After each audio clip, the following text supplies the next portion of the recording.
Awesome. Hey, my name is Ethan Hansen. I'm just gonna do my video here. I just have my laptop for the questions so I can just go over those off to the side here. So I'm just gonna hop right into it. So the first one is define homeostasis and give some examples how it might work in the body.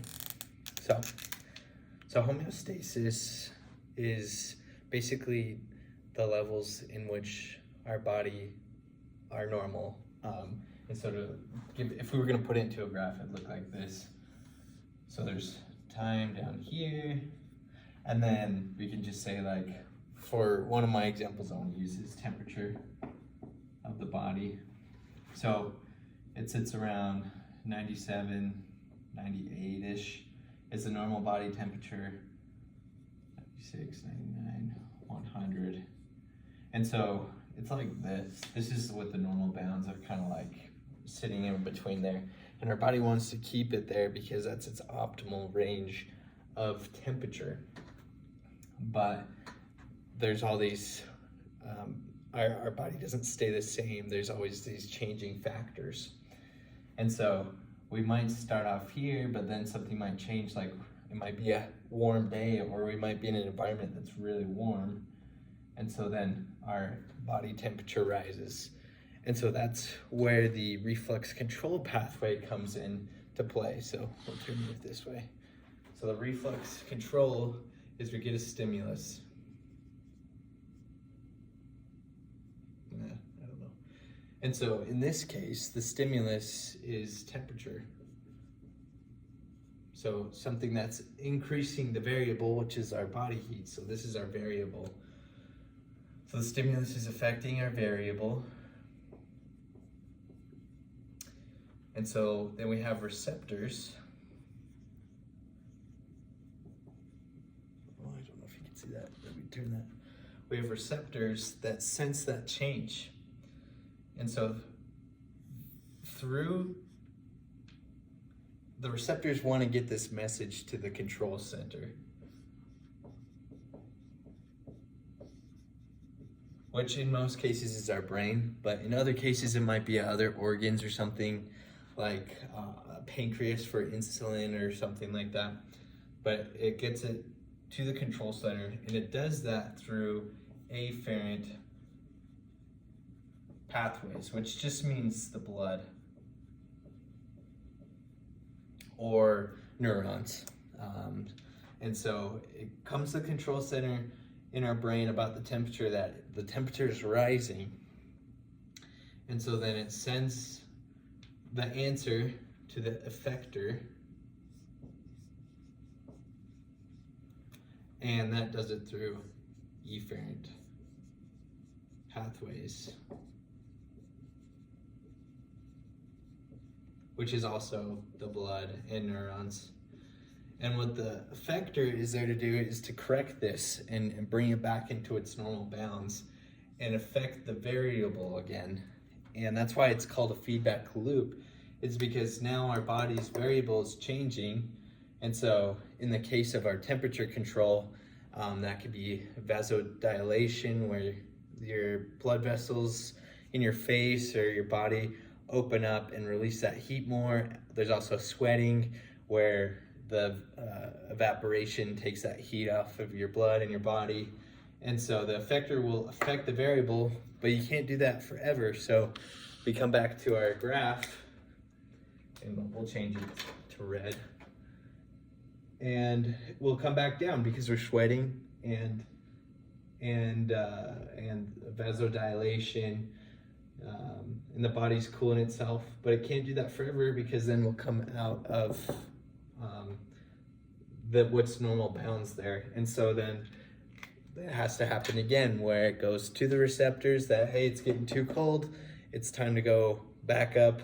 So it'll go to the receptors and then those receptors will go to the control center through the afferent pathways, and then it's able to fix it through the effectors through the efferent pathway, and it just keeps doing this. And so that's kind of what homeostasis looks like, is just keeping it within the normal bounds. And so we're talking about temperature here, and so when it's getting too hot, we sweat, vasodilation for it to come back down. And then once it's too cold, our metabolism increases, we shiver, and then vasorestriction, to keep we want the blood to go to our vital organs. So it does those things. So there's one of two ways how our homeostasis is affected. There's negative, and then this one we'll say is positive. So a negative does these things where it brings it back into the middle, and so it'll keep doing those things. So like we were talking about with the temperature, that's all negative homeostasis, negative feedback loops. Negative feedback loops. Feedback loops, because it's bringing it back in.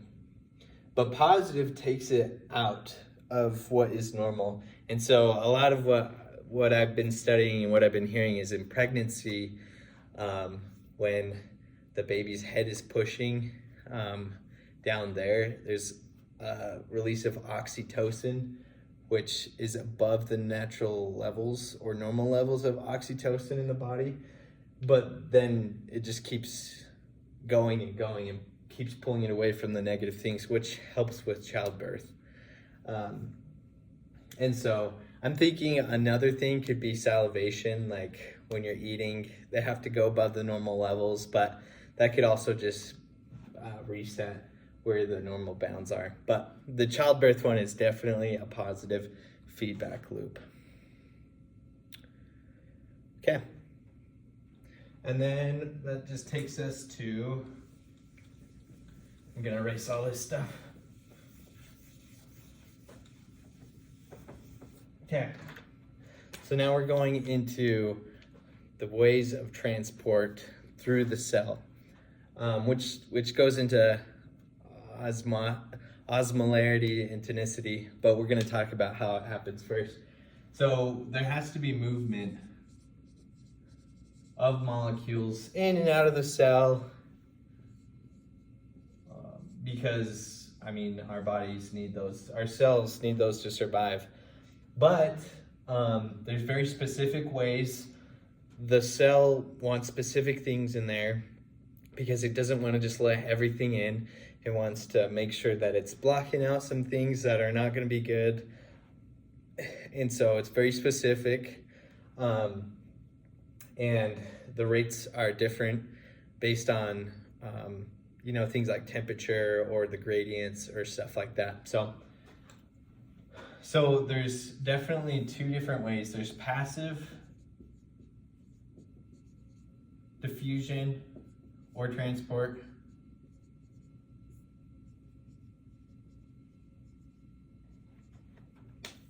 And then there's active transport.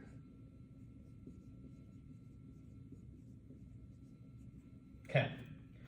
And so the difference really between these two is use of energy. This requires ATP, GTP. It requires energy, whereas this one doesn't require energy to pass through. And so with the passive diffusion, there's going to be facilitated diffusion, and then there's going to be simple diffusion.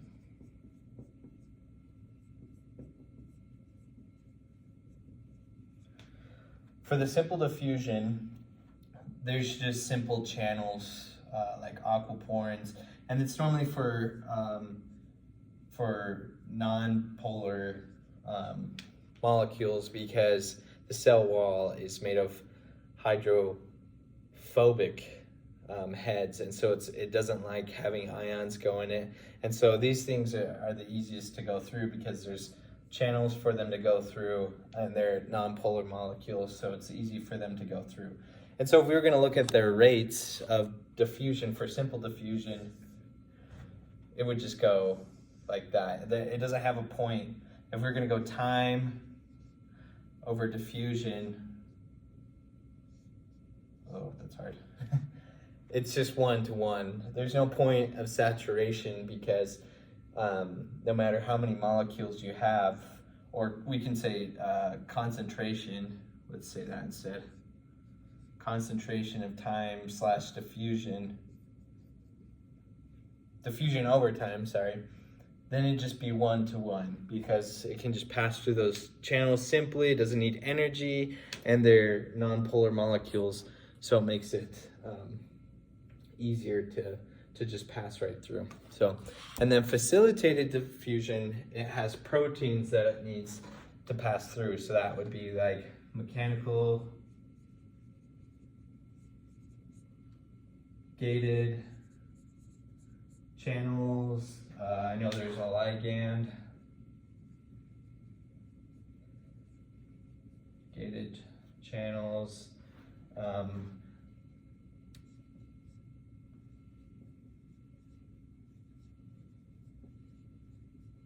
There's also electrogated channels. And so these channels are important because they make up how specific the membrane enters things in. And so there's a specific ligand that has to bind to the protein before it can open up and let specific molecules in. Sometimes that's the molecule itself or something else. These I think they're electromagnetic gated channels. So the ions have to have a certain charge, either positive or negative, in order to open up the gate and let them through. And so these really help with diffusing things through the membrane, but also being specific in their larger molecules. And so if we were going to look at the rate of this one though, of concentration of the molecule over diffusion over time, it would go like this, and we would have a plateau right there. And that's because there's a saturation point. There's competition in this. So there's only so many proteins in the wall, and it can only like transport so many. It's like if we had an open door, you can only fit so many people through the door.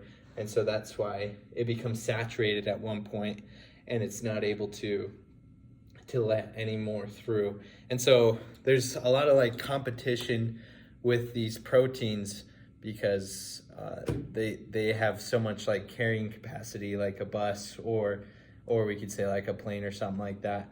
And so like I said before, it helps with I guess competition, saturation. It helps to make it more specific, but we do have a plateau on that. So we're gonna erase this, and then we're gonna go over active. So like I said, active transport requires energy, ATP. There's two of these though. There's primary, and then there's secondary. And I guess I should also say about active transport is at least one molecule is going against its gradient, at least one of them. And we'll see some examples of that. But the primary active transport, the best example for it, and the one that we're going over a lot in class, is the sodium-potassium pump.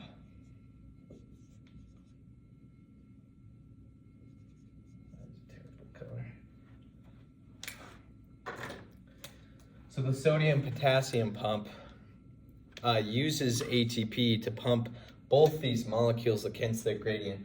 So we have in the cell, we have a lot of potassium, and then outside of the cell, we have a lot of sodium. Yeah, I'm pretty sure. One or the other.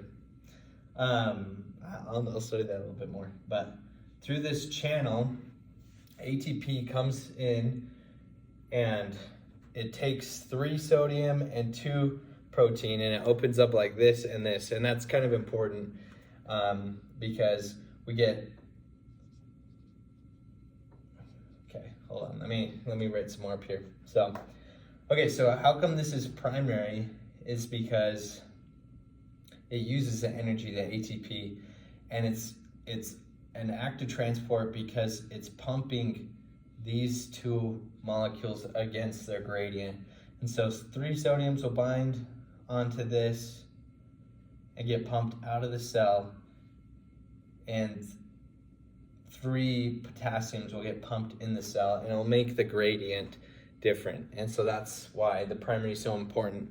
And so this plays into the secondary one, because the secondary one doesn't actually use the ATP, but it relies on a primary pump in order for it to work. And so we have 2 different kinds of secondary. There's a symport and an antiport. So a symport means this gradient is made by the primary active transport, and then a molecule will follow another molecule to its gradient.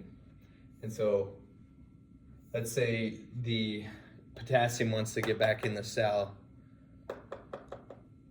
I think that's backwards, but the potassium wants to get back in the cell, but another molecule can hitch a ride with it back in and use that energy to go back in and that gradient to go back in.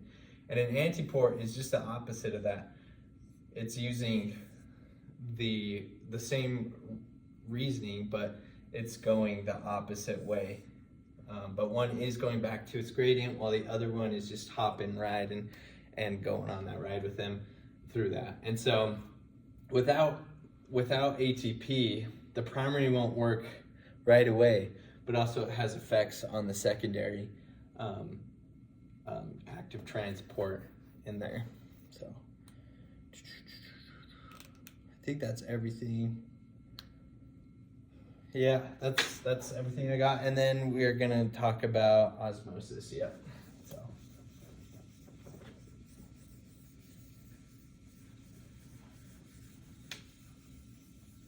okay, and one of the questions as I was reading it is, what's the difference between osmolarity and just plain old molarity?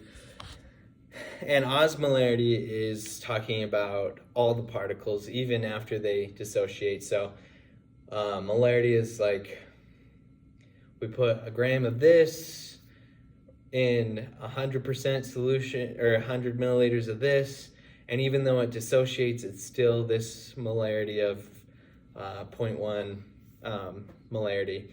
But osmolarity counts the particles. So if we put sodium chloride in water and it dissociates, we count that as 2 particles, not just 1 particle. And that's the real difference between molarity and osmolarity. And that becomes important when we're talking about comparison and tonicity, because tonicity really, we need to understand how things move, and we need to know how many molecules are in something. So the first thing is osmosis. And all osmosis really is a comparison between 2 solutions here. And so this is a cell, and the normal cell has 300 milliosmoles per liter. That's its osmolarity inside the cell. And then we have some other solutions that match that, and that would be like 9.9% saline or sodium chloride, and also 5% dextrose, which is like a sugar concentration. Okay, so those also equal 300 millimoles, milliosmoles, but osmolarity is about comparing the 2. So if we have a cell with 300 milliosmoles, and we put 0.9% saline in there, now we get to compare the 2. And so since they're both 300 milliosmoles, that would make it an isosmotic, because iso means same. Hypo means less, and hyper means more. So if we were gonna do, well, let's just stick with saline, it's 0.45% saline, then it would be hypoosmotic compared to the cell, because it doesn't have that 300 milliosmoles. But if we were gonna do a full 3%, it would be hyperosmotic because it has more than the cell. And so that's really important, because sometimes that can help us understand how the cell is going to be affected in the solution. So that brings us to tonicity. So tonicity is basically, where does the water go? What can we expect when we put these two together? So when we put the cell in there and it's still got its 300, what's going to happen? And so we'll bring, that's important to know what permeable and non-permeable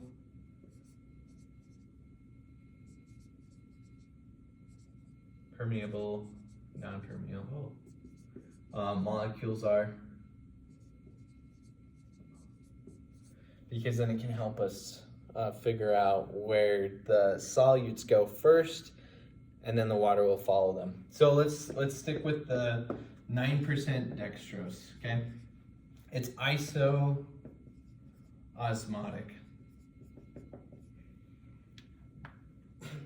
It's isosmotic, okay?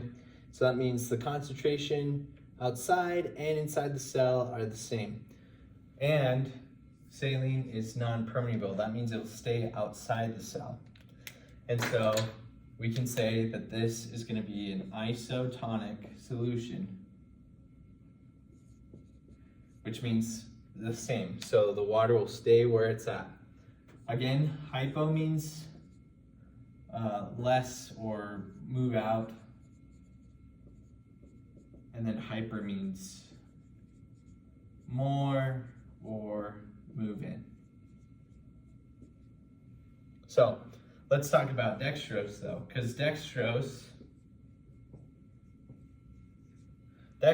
is a permeable solute. So we can have the same thing, 5% dextrose, okay? And that would be isosmotic because they're both 300. So isosmotic, they're both 300 milliosmoles.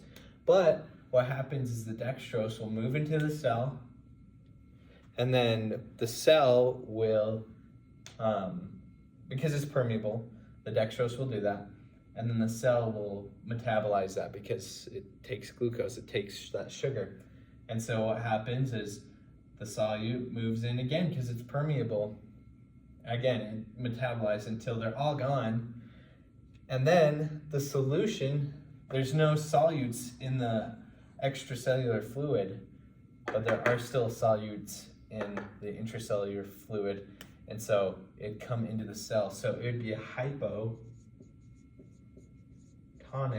solution.